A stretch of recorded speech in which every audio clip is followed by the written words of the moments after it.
안녕하세요. 커뮤니티 폴리싱 마지막 강의입니다.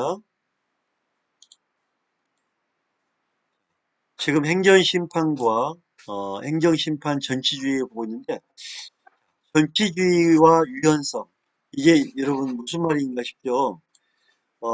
전치주의란 거는 어떻게 보면은 나쁜 의미일 수도 있어요.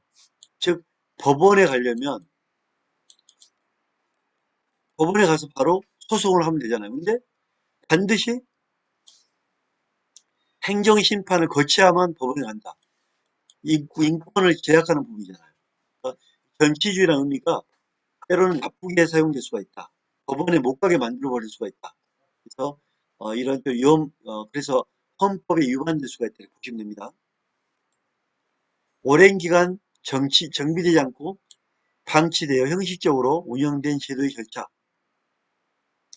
행정소송의 요건으로 둔 결과 오히려 국민이 재판 청구권 행사하는 것을 방해하는 역할을 했던 겁니다.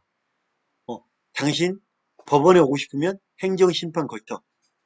그러면 소송을 못하게 만들어버린 거죠. 정치주의가. 안 좋은 목적으로 사용될 수 있겠죠. 행정심판 절취란 행정기관의 구제수단이 마련되어 있는 경우 이것을 모두 거치기 전에 행정소송에 의한 권리 구제를 받을 수 없도록 제한을 둔 법적 장치인데, 이것은 입법 정책의 문제로서 객관적이고 공정한 절차가 정비되지 않았다면 법원의 업무 부담의 경감 차원에서 실리를 얻을 수 있습니다. 오랜 기간 정비되지 않고 방치되어 형식적으로 운영된 제도의 절차, 행정수송의 요건을 둔 결과 오히려 국민이 재판 청구권 행사하는 것을 방해하는 역할을 했던 겁니다. 되게 무서운 일이죠, 그죠? 따라서 영역적 문제점을 생겨난다면 입법 의도를 추측할 수 있는데, 행정 편의적 견지에서 헌법적 근거를 마련함으로써 위헌성을 잠재웠던 것으로 볼 수 있다. 잘 됐죠, 그죠? 없애는 게 맞는 겁니다. 개정된 행정수정법 18조는 취소수송의 경우 법령에 규정하여 당해 처분에 대한 행정심판을 제기할 수 있는 경우에도 이를 거치지 아니하고 제기할 수 있다. 너무 잘 됐죠, 그죠? 다만 법률의 당해 처분에 대하여 행정심판 제기를 거치지 아니하면 취소 수송을 제기할 수 없다는 규정이 있는 때에는 그러하지 아니하다고 해서 임의적으로만, 필요적이 아니라 임의적으로 채택했기 때문에 저는 필요적보다는 임의적이기 때문에 긍정적으로 생각합니다. 저는 긍정적으로 평가를 합니다. 자, 한마디로 행정심판을 할 수 있다는 것은 행정심판을 해도 되고 바로 법원으로 가도 된다, 이런 의미입니다.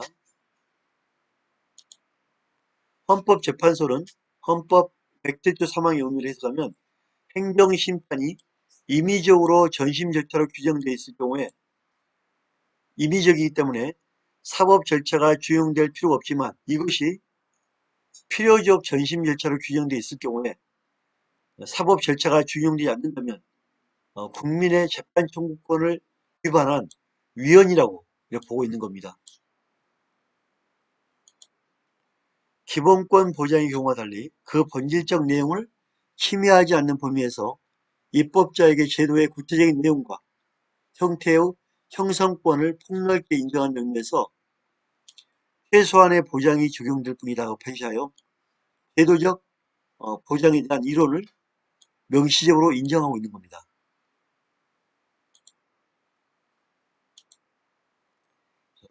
각종 행정심판위원회의 독립성이 강화될수록 심리의 객관성과 공정성이 충족되어 국민의 권익구제라는 목적의 실현에 충실한 반면 자율적 행정통제라는 본질적 기능을 상실하는 구제에 놓이게 된 것입니다.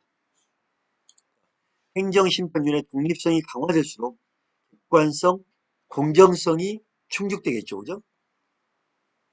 하지만 행정심판은 행정과 사법이기 때문에 어, 어떻게 보면 자율행정통제라는 본질적 기능, 이 기능은 그래도 앞으로는 좀 살려야 된다.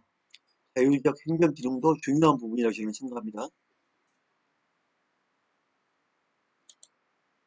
행정기관인 행정심판위원회 재결은 행정행위의 일종으로 행정작용의 본질에 포함하면서 처분청, 상급 감독청의 수직관계에서 벗어나 독립적인 심판위원회의 기능에 따라 객관성과 공정성 요건도 충족하고 있는 것입니다.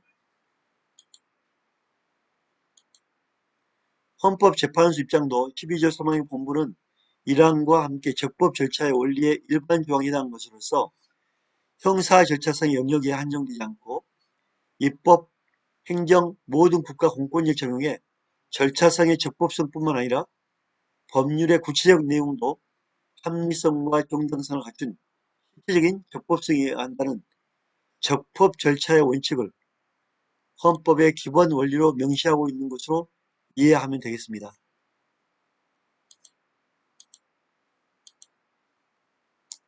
헌법 27조에는 모든 국민은 헌법과 법률이 정한 법관에 의하여 법률에 의한 재판을 받을 권리가 아니다요. 재판 청구권을 보장하고 있죠. 그죠? 그래서 이런 재판 청구권을 보장하고 있기 때문에 재판이라는 것은 사실 확정과 법률 해석의 본질을 함에 있어서 법관에 의하여 사실적 측면과 법률적 측면의 한 차례 심리 검토의 기회는 적어도 보장해서 재판하는 것이라고 판시하고 있습니다.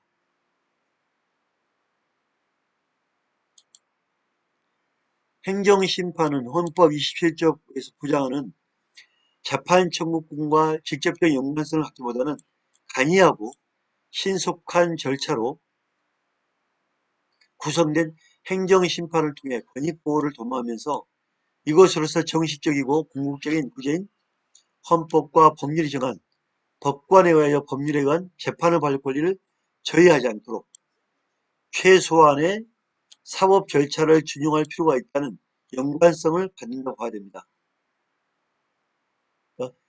이런 재판받을 권리를 침해하지 않는 한도에서 행정심판이 이루어져야 된다.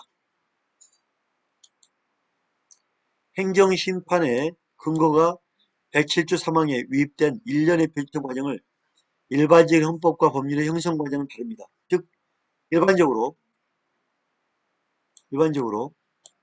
헌법상의 어떤 원리나 개발 규정에 의한 직접 근거이거나 호출되어 법률이 형성되는 과정을 거치는데 행정심판제도의 경우에는 행정심판법과 행정소송법상 필요적 정치주의를 마련해두고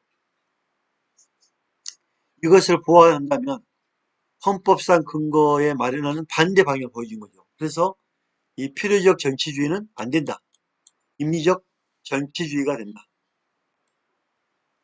행정심판은 행정심판 절차를 통하여 행정법의 이익법, 부당한 처벌이나 부작위로 침해된 국민의 권리, 이익을 구제하고 행정의 적정한 운영을 꾀함으로 목적을 한다. 따라서 행정심판의 목적이 국민의 권익구제와 행정의 적정한 운영에 있음을 알 수가 있습니다. 실제로 헌법과 법률의 전반적인 구조가 권익구제를 궁극적으로 추구하는 준사법화 경향으로 편중되어 있다고 평가되고 있고 앞으로도 같은 방향으로 제도 정비가 지속적으로 이루어질 걸로 예상합니다. 무엇보다도 행정심판은 간이하고 신속하며 저렴한 비용으로 위법 부당한 처분으로부터 심판을 받아볼 수 있으며 청구가 인용될 경우 피청구인이 행정청에 불복할 수 없는 강력한 효력까지 발휘하게 되기 때문에 행정심판의 역할이 커진다고 봐야 됩니다.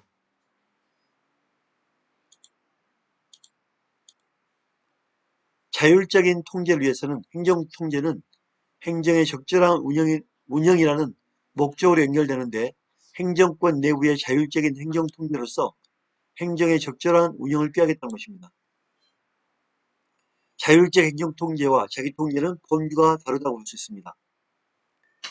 자율적 행정통제의 자율은 사법권에 대응한 행정부 내부의 자유라는 의미로서 이럴 때면 처분청 스스로가 체결청이 되는 경우는 물론 자율적 행정통제이고 상급 행정감독청이 체결청 되는 경우에도 행정청 내부의 자율적 행정통제에 해당합니다. 그러나 자기통제라는 개념을 사용하게 된다면 처분청 이외의 기관이 체결청이 되는 경우 자기통제 범주를 넘어선다고 볼 여지가 있습니다. 그래서 아무래도 지금 우리나라 법은 처분청 다음에 체결청 이런 형태로 지금 많이 운영되고 있죠. 그죠? 광의의 자율적 행정 통제의 관점에 바라보면 중앙행정심판위원회의 법률상 지위와 인적 구성 여부와 행정권 내부의 자율적 통제 범위에 해당한다고 평가할 수 있을 것입니다. 따라서 향후 심판 기관이 행정권에서 인적, 문적 독립을 하지 않는 선에서 독립성을 확보하면서도 여전히 행정작용의 성질을 유지하고 있다. 이런 평가가 가능할 것입니다. 오늘 수업 마치겠습니다. 감사합니다.